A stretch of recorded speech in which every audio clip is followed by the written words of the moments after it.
wabarakatuh. Bertemu lagi dengan berita horor, cerita dari Deoseta yang mau berkunjung. Saya sertakan linknya dan bisa dilihat di deskripsi. Kisah petualangan Danan Jaya Sambara Imah Leuweung bagian 3. Perang gaib. Ojo kewanenek koe durung siap, koe orang ngerti sing bo lawan, iki dudu munggelut, iki perang. Yang artinya jangan berani-berani kalau kamu belum siap. Kamu nggak tahu siapa yang kamu lawan. Ini bukan pertarungan, ini perang. Aku tersentak dari tidurku, teringat dengan jelas sosok bayangan makhluk besar memperingatkanku dalam mimpiku. Waktu sudah menunjukkan pukul 8 pagi. Segera aku mempersiapkan diri untuk menemui Pak Kuswara. Sudah 1 minggu sejak kejadian di Imah Leuweung yang hampir merenggut nyawaku. Namun kami sepakat kami tidak akan berhenti di sini sampai semua permasalahan ini selesai. Aku tahu ini seperti bunuh diri, mengingat bahkan aku sendiri pun hampir mati saat melawan siluman ular yang merupakan anak buah dari makhluk jahanam yang menjadi asal muasal tragedi ini. Pagi Pak Kuswara, ucapku saat bertemu dengan Pak Kuswara di sebuah warung desa tidak jauh dari tempat tinggalku. Pagi Mas Danan, sudah sarapan? Sambut Pak Kuswara. Belum Pak, ini sekalian mau sarapan lotek ulekannya Teh Imas, ucapku sambil menoleh dan memberikan kode ke Teh Imas sang pemilik warung. Pak Kuswara menyulut rokoknya, menarik napas cukup panjang dan mengembuskan dengan napas yang kurasa bercampur dengan rasa keluh. Gimana Mas Danan, ada petunjuk dari kejadian kemarin? Tanya Pak Kuswara. Iya Pak, ini juga alasan saya kenapa saya ngajak ketemu tanpa mengajak Kang Asep, jawabku. Makhluk besar yang bertarung dengan Pak Kuswara, apa benar itu lelepah? Kuswara memandangku sambil menjentikan abu rokoknya. Kamu tahu dari mana anak yang tinggal di rumah Bu Demo itu ya? Tanya Pak Kuswara. Iya Pak, Bapak kok tahu? Dio. Aku menjawab dan mencoba semakin penasaran. Saya sempat membantunya saat dia dikejar lelepah, sepertinya sudah sebulan yang lalu, jelas Pak Kuswara. Berarti Pak Kus juga tahu lokasi majikan lelepah itu? Tanyaku. Belum, memang anak itu cerita apa? Dia melihat tempat lelepah itu mengeksekusi tumbanya, dan alasan aku tidak mengajak Kang Asep karena lokasinya itu ada di tanah milik majikannya Kang Asep, jelasku pada Pak Kuswara. Pak Kuswara mematikan rokoknya dan menghela napas. Maksudnya rumah Mbah Wira? Iya Pak, tapi masih perlu kita pastikan, jawabku. Ya sudah, kapan kita ke sana? Jika memang dia pelakunya, harusnya kita bisa merasakan sesuatu saat masuk ke rumahnya, lanjut Pak Kuswara. Masalahnya Pak, beberapa hari ini saya dapat mimpi yang memperingatkan bahwa ini bukan masalah biasa. Kita harus siap untuk perang, ceritaku dengan gelisah. Semenjak mimpi itu menggangguku, aku mencoba meminta pertolongan ke seseorang, namanya Cahyo, teman seperjuanganku saat masih bekerja di pabrik gula di Klaten. Kalau Pak Kuswara berkenan, bagaimana kalau besok Rabu kita ke sana? Saya juga meminta tolong teman saya dari Klaten untuk membantu, tanyaku pada Pak Kuswara. Baik Mas Danan, jangan lupa persiapkan segalanya dari awal. Kita tidak tahu apa yang kita hadapi nanti, jawab Pak Kuswara. Sepiring lotek diantarkan oleh Teh Imas di hadapanku. Segera aku melahapnya dan melanjutkan pembicaraan biasa dengan Pak Kuswara. Namun tetap terlihat raut wajah muka gelisah di wajahnya. Tepat hari Rabu, sesuai yang telah dijanjikan, kami berkumpul di tempatku, di rumah Bu Ranti. Aku menunggu bersama Cahyo yang sudah datang dari kemarin malam dan menginap di sini. Namun hujan deras tak kunjung berhenti dan Pak Kuswara belum kunjung datang juga.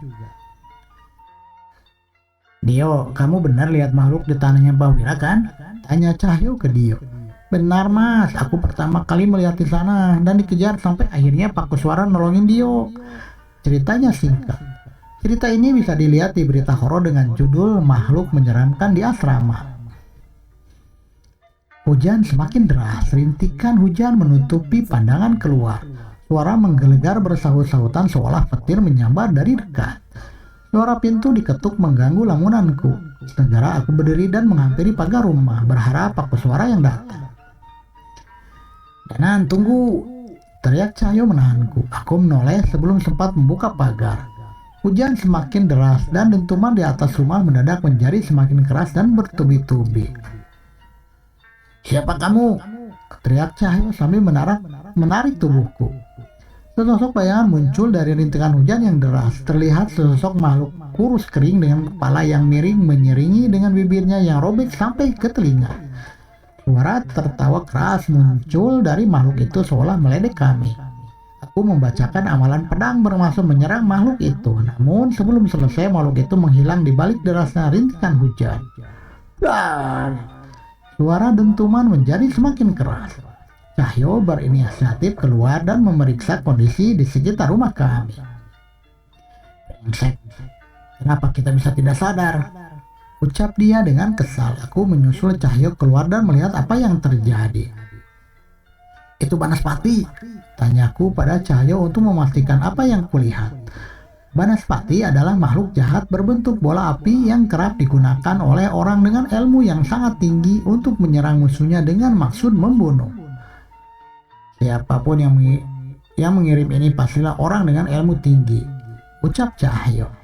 Bola api itu berputar-putar di atas rumah bermaksud menyerang dan menerobos atap rumah. Dan jika itu terjadi, pasti sudah ada nyawa yang melayang di rumah ini. Sekali lagi, bola api itu mencoba menerobos, namun terjadi adalah benturan. Rupanya suara yang dari tadi kami dengar adalah suara Banaspati yang berbenturan oleh sesuatu. Aku melihat sekeliling mencari asal energi yang menahan Banaspati itu. Sudah kuduga itu adalah Pakuswara yang sedang duduk bersila di bawah derasnya hujan dengan merapalkan mantra pelindung. Cahyo mengambil segenggam tanah dan membacakan beberapa kalimat doa dan melemparkannya ke kebun kosong di belakang rumah. Banaspati itu menjadi hitam. Makhluk itu menyadari benda yang dilempar Cahyo dan menerjang tanpa ampun. Ledakan besar terjadi ketika bola api hitam itu menyentuh tanah di kebun kosong itu. "Sudah aman," kata Cahyo. Pakuswara membuka matanya dan menghampiri kami. "Maaf Mas Danan, makhluk itu terlalu berbahaya jika saya hadapi sendiri. Terlalu berisiko untuk tinggal di rumah," kata Pakuswara. "Enggak Pak, saya enggak bodoh, enggak menyadari. Saya yang bodoh, enggak menyadari ada makhluk sekuat itu yang menyerang," jawabku. "Terima kasih Mas, saya baru tahu ada cara seperti itu untuk mengalahkan Banaspati," ucap Pakuswara sambil menoleh kepada Cahyo. "Enggak Pak, saya yang berterima kasih. Kalau tidak ada pelindung dari Pakuswara, mungkin salah satu dari kami sudah celaka," jawab Cahyo. "Ayo masuk dulu Pak, kita kenalan di dalam saja," ucapku memotong perbincangan mereka. Kami mengeringkan diri, mengganti pakaian dan melanjutkan perbincangan kami. Bu Ranti datang dengan menyuguhkan teh hangat untuk Pakuswara. "Mas Danan, kelihatannya kondisinya semakin berbahaya," ucap Bu Ranti gelisah. Pakuswara menyeruput teh hangat buatan Bu Ranti. Terlihat menggiurkan, namun aku harus menyempurnakan puasaku untuk persiapan nanti. "Bahaya Bu, tapi mau gimana lagi, kalau tidak diselesaikan korbannya akan semakin banyak," jawabku kepada Bu Ranti. "Iya Mas, pokoknya hati-hati ya," sahut Bu Ranti. "Bu, saya titip nih, tolong serahkan ke Dio, minta dia membawa ini selama kami pergi," ucap Bu Ranti sembari menyerahkan sebuah benda yang ku tahu itu adalah pusaka berbentuk kalung. Itu pusaka pengganti raga juga Pak?" tanyaku pada Pakuswara dengan penuh harap. "Bukan, hanya untuk berjaga-jaga saja. Anak itu pernah bertemu dengan lelepah. Bisa jadi anak itu juga terikat dengan takdir ini," jawab Pakuswara. Hujan sudah mulai berhenti. Sebelum berangkat kami berdoa dan menunaikan kewajiban kami masing-masing sebagai makhluk ciptaan Tuhan Yang Maha Kuasa, sekaligus mohon perlindungan atas apa yang akan kami lakukan nanti. Langit mulai memerah. Sebuah rumah yang dikelilingi pekarangan besar pun mulai terlihat. Ukiran kayu dan hiasan kepala kerbau menyambut kami dengan hawa misteriusnya. Bau darah dan sesaji mengelilingi pekarangan rumah ini. Aku pernah lewat sini, namun sebelumnya tidak ada bau seperti ini. Mungkin kali ini Mbah Wira merasa tidak perlu menutupi lagi apa yang dia lakukan. Seorang pria tua dengan janggut putih panjang dan baju hitam yang kusam berjalan keluar. Seolah dia sudah tahu kedatangan kami. Dia adalah Mbah Wira. salah satu sesepuh kampung ini. Namun dia memang sangat misterius. Segala sesuatu yang berhubungan dengan dia biasanya diurus oleh Kang Asep.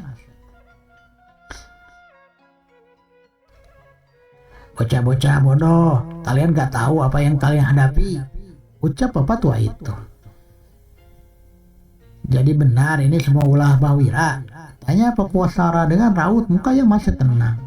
Belum sempat menjawab pertanyaan Pak Kuswara, tanah di sekitar kami mulai bergerak, seolah akan muncul sesuatu dari dalamnya. Benar saja, sebuah tangan tulang belulang yang terbungkus dengan daging busuk mencoba meraih keluar. Tidak cuma satu, tapi puluhan dengan muncul dari dalam tanah. Bau busuk semakin menyengat. Kami mundur menjaga jarak untuk mencegah hal yang tidak diinginkan.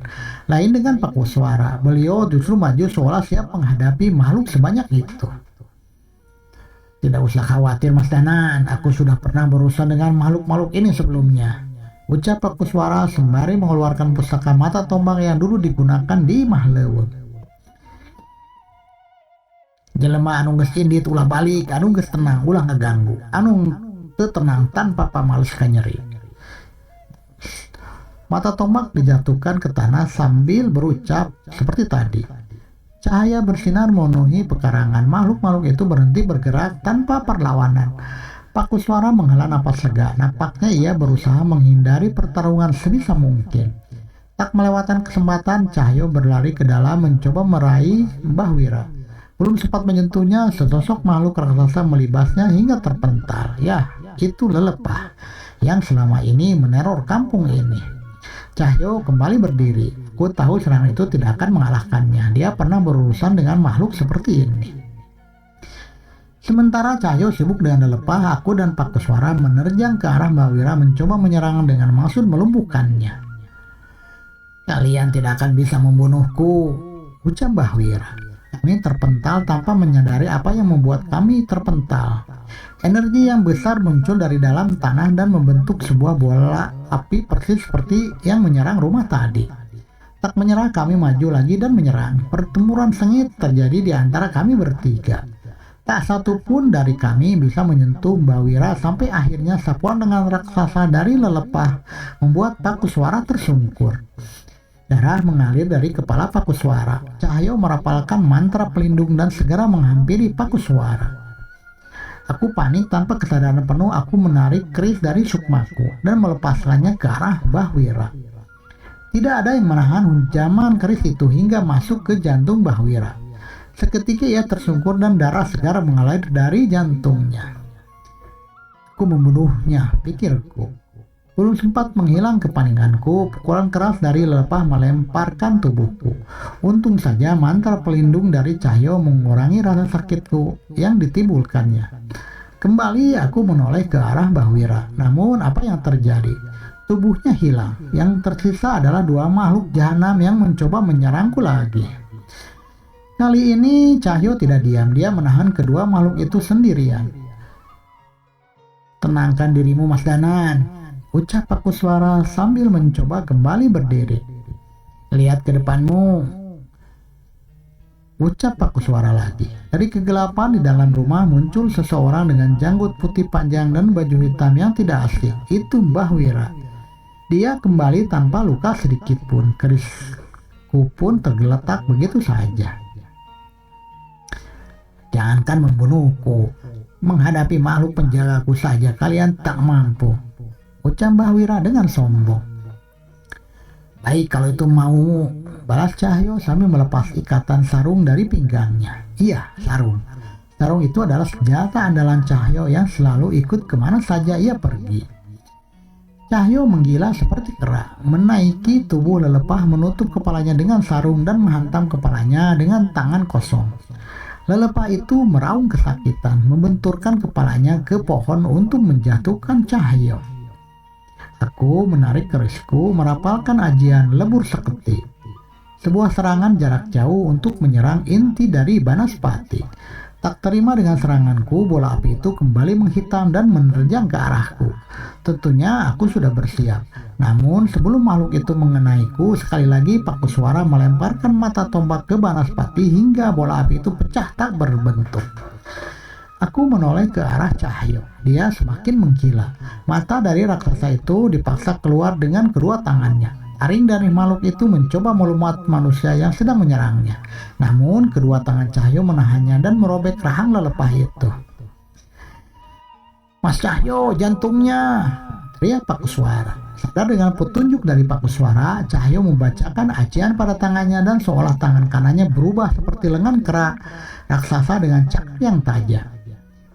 Seketika lengan itu menghujam dada lelepah itu, menggenggam jantungnya dan menariknya keluar. Sontak raksasa itu tersungkur tak berdaya. Mengerikan, memang mengerikan. Itu adalah roh bangsa kera dari hutan Wana Marta yang menjadi pelindung Cahyo. Kami segera berkumpul dan menghampiri Mbah Wira, namun sesuatu yang aneh terjadi. Mbah Wira tersungkur, kulitnya menjadi keriputan menghitam, namun ia masih berusaha untuk bertahan. "Mbah Wira!" teriak suara seseorang dari dalam rumah dan berlari menghampiri Mbah Wira. Itu Kang Asep. Rupanya dia menyaksikan semua ini dari awal. Mbah Wira menoleh ke arahku dengan bantuan Kang Asep menahan badannya. "Aku tidak akan mati," ucapku pada kami. Belum sempat menjawab ucapannya, Mbah Wira melanjutkan perkataannya lagi. "Aku tidak akan bisa mati. Seandainya bisa memilih mati, mati adalah hukuman teringanku untukku saat ini," lanjutnya. "Kami tidak akan membunuhmu. Hentikan serangan yang kamu lakukan selama ini," ucap Pakuswara kepada Mbah Wira. "Seandainya aku bisa, aku sudah memulai sesuatu yang tidak bisa kuakhiri," jawab Mbah Wira. Selesai. Bersambung ke bagian 4 dengan judul Penyesalan.